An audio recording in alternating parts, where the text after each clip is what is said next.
I think it's just surprising given the succession of stories that have come out. So in less than a week's time, all three constitutional officers of one state have been implicated in three separate scandals.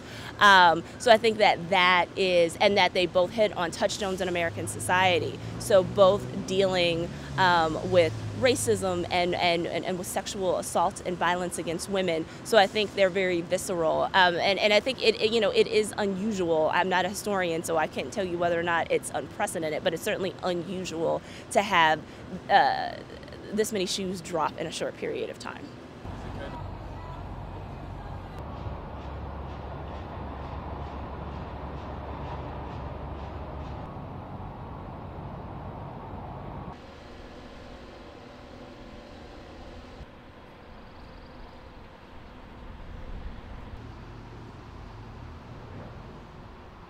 I think, the adage here that what you do in the dark comes to the light is actually really important for politicians in particular to remember, because there are lots of people with many incentives to try to dig up as much dirt on you as possible.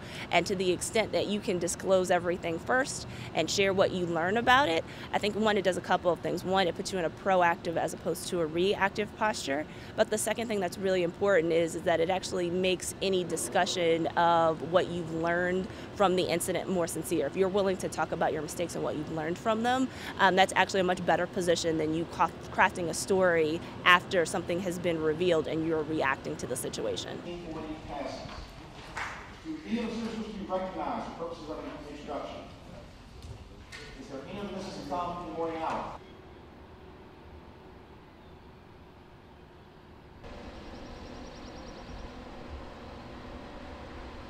Say in the case of the sexual assault allegations against Justin Fairfax, if these allegations, are true and they are subject to criminal prosecution, then disclosure is important, not just, for the victim so that she can find healing, but also, for the fact that, we are a nation of laws. And so, one of the reasons why laws exist is to make sure that we prosecute people to promote public safety in this instance. But, in the case, I can't guarantee that if people had known this about Mark Herring or about Ralph Northam, that they would have gotten their party's nomination or that they would have even won their general election.